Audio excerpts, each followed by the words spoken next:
ಚಿಕ್ಕ ವಯಸ್ಸಲ್ಲಿ ಟೆಂಟ್ಗಳಲ್ಲಿ ಸಿನಿಮಾ ನೋಡಿದಂಥವ್ರು ನೀವು. ಆನಂತರ ಅಲ್ಲಿಂದಲೇ ನಿಮಗೆ ಸಿನಿಮಾ ಮೇಲೆ ಒಲವು ಜಾಸ್ತಿ ಆಯಿತು. ನಂತರದ ದಿನದಲ್ಲಿ ಹೆಂಗೆ ನಿಮಗೆ ಸಿನಿಮಾ ಆಗಿರ್ಬೋದು, ಸೀರಿಯಲ್ನಲ್ಲಿ ಅವಕಾಶ ಸಿಕ್ತು ಅಂತ? ಫಸ್ಟು ನಾನು ಟೆಂಟ್ಗಳಲ್ಲಿ ಸಿನಿಮಾ ನನ್ನ ಚಿಕ್ಕ ವಯಸ್ಸಲ್ಲಿ ಕಾಲ್ಸಂದಿಯಲ್ಲಿ ಓಡೋಗ್ಬಿಡ್ತದೆ, ಬಿಡ್ತಾರಲ್ಲ.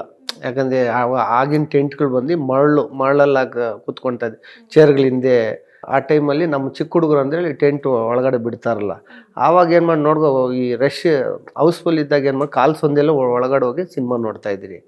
ಆ ಸಿನಿಮಾ ನೋಡುವಾಗ ಈಗ ಯಾವ್ದಾನ ಫೈಟ್ ಸೀನು, ಸಾಯ್ ಸೀನ್ ಬಂದಾಗ ನಾವು ಪರದೆ ಹತ್ರ ಕೂತ್ಕೊಂಡು ಅಳ್ತಾ ಇದ್ರಿ.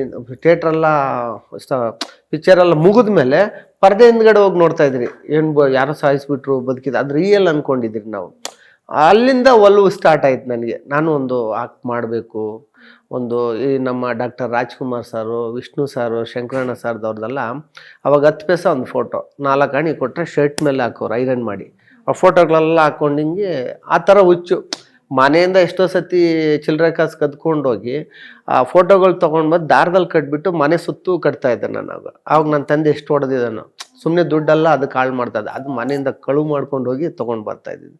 ಆ ಥರ ಸ್ಟಾರ್ಟ್ ಆಯ್ತು ನನಗೆ. ನನಗಂತೂ ಓದು ಬರೋಲ್ಲ, 1ನೇ ಕ್ಲಾಸ್ ಕೂಡ ಓದಿಲ್ಲ. ನನ್ನ ಹೆಸರು ಸರಿಯಾಗಿ ಬರೆಯೋಕ್ಕೆ ಬರೋಲ್ಲ. ಎಲ್ಲ ಹೇಳ್ತಾರೆ ಇವ್ನು ಚೆನ್ನಾಗಿ ಓದಿದ್ದಾನೆ ಅಂತೇಳಿ. ಆದರೆ ನಾನು ಓದಿಲ್ಲ, ದೇವ್ರು ಏನೋ ಗೊತ್ತಿಲ್ಲ, ಇಲ್ಲಿವರೆಗೂ ತೊಗೊಂಡು ಬಂದಿದ್ದೆ ನಾನು.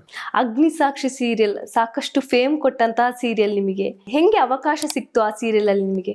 ಅಮ್ಮ, ಅಗ್ನಿಸಾಕ್ಷಿ ಮುಂಚೆ ನಾನು ರಾಣಿ ಮಹಾರಾಣಿ ನಂದು ಫಸ್ಟ್ ಪಿಕ್ಚರು. ಅಂದರೆ ಮಾಲಾಶ್ರೀ ಮ್ಯಾಮ್ದು ರಾಣಿ ಮಹಾರಾಣಿ. ಆ ಟೈಮಲ್ಲೇ ಮನೇಲಿ 15,000 ರೂಪಾಯಿ ಕದ್ಕೊಂಡು ಬಂದ್ಬಿಟ್ಟಿದ್ದೆ ನಾನು. ಆ ಕದ್ಕೊಂಡು ಬಂದು ಏನಂದು ಮುಂಡಡಿಪಾಳ್ಯ ಪ್ಯಾಲೇಸ್ ಬಂದಿದ್ದು. ಒಂದು 200 ರೂಪಾಯಿ 150 ರೂಪಾಯಿ ಏನೋ ಖರ್ಚು ಮಾಡಿದ್ದೆ ಅನಿಸುತ್ತೆ ಆ ಟೈಮಲ್ಲಿ. ಆವಾಗ ಈ ವಿಜಯಕಾಂತ್ ಏಳೆ ಜಾತಿ, ಅದ್ಬಿಟ್ರೆ ರಾಣಿ ಮಹಾರಾಣಿ, ಭರ್ಜರಿ ಗಂಡ, ಶತ್ರು, ನಮ್ಮ ವಿಷ್ಣು ಸರ್ದು ಇದೆಲ್ಲ ಶೂಟಿಂಗ್ ನಡೀತಾ ಇತ್ತು ಮುಂಡಡಿಪಾಳ್ಯ ಪ್ಯಾಲೇಸಲ್ಲಿ. ಆ ಟೈಮಲ್ಲಿ ನನ್ನ ಹತ್ರ ದುಡ್ಡಿರೋದೊಬ್ಬ ನೋಡಿ ಏನು ಮಾಡ್ದೆ, ನನ್ನ ಪ್ರೊಡಕ್ಷನ್ ಮ್ಯಾನೇಜರ್ ಅಂತ ಯಾಮಾರಿಸ್ದ. ಅಂದರೆ ಮಾಲಾಶ್ರೀ ಅದರಲ್ಲಿ ಡಬಲ್ ರೋಲ್ ಮಾಡಿದ್ದಾರೆ. ಒಂದು ಸ್ಲಮ್ಮಲ್ಲಿ ಇರ್ತಾರೆ, ಒಂದು ಅರಮನೆಯಲ್ಲಿ ಇರ್ತಾರೆ. ಅವರು ಚೇಂಜ್ ಆಗ್ತಾರೆ. ಆ ಟೈಮಲ್ಲಿ ಇದು ಅಂಬರೀಷ್ ಸಾರು ಕೇಳೋದು, ಇಷ್ಟು ದಿವಸ ಕಳ್ತನ ಮಾಡ್ಕೊಂಡಿದ್ದು ಒಳ್ಳೆ ಬುದ್ಧಿ ಬಂದಿದೆಯಲ್ಲ. ಆ ಸೀನಲ್ಲಿ ಮಕ್ಕಳಲ್ಲಿ ನಿಂತ್ಕೊಳೋದು ನಾನು. ಅದು ನಿಂತ್ಕೊಂಡು ನೋಡ್ತೀನಿ, ಎಲ್ಲಿ ಕಾಣಿಸ್ತಾರೆ, ಇಷ್ಟೇ ಕಾಣಿಸ್ತೀನಿ. ನೆಕ್ಸ್ಟ್ ನೋಡಿದ್ರೆ ಸಿನಿಮಾ ನೋಡಿದ್ದು ನಾನು ಫಸ್ಟು. ಆಮೇಲೆ ಇಲ್ಲಿ ನಾನು ಇದ್ದೀನಿ ಅಂದ್ಕೊಂಡಿದ್ದೆ. ದುಡ್ಡೆಲ್ಲ ಅವ್ನು ಕೊಟ್ಟು ಯಾಮಾರಿ ಏನು ಮಾಡಿದೆ, ಅಲ್ಲೇ ಒಂದು ನೈಟು ಅಲ್ಲೇ ಇದ್ದೆ. ಹೇಳ್ಬೇಕಂದ್ರೆ ಮನೆಗೋ ದಿಕ್ಕಿಲ್ಲ, ಹೋಗೋಕ್ಕಾಗಿಲ್ಲ, ಎಲ್ಲಿ ಹೋಗೋದು ಏನು ಯಾವ ದಿಕ್ಕೇ ತೋರಿಸಿಲ್ಲ. ಏನು ಮಾಡ್ತೀರ ಆ ಟೈಮಲ್ಲಿ? ಏನು ಮಾಡೋದು, ಮನೆಗೆ ಹೋದರೆ ಹೊಡಿತಾರೆ, ಇಲ್ಲಿ ಯಾರು ಕೆಲಸ ಕೊಡ್ತಾರೆ ನೋಡು. ಮಾವಿನಕಾಯಿ ಮಂಡಿಗಳಲ್ಲಿ ಕೆಲಸ ಮಾಡೋಕ್ಕೆ ಸ್ಟಾರ್ಟ್ ಮಾಡಿದೆ.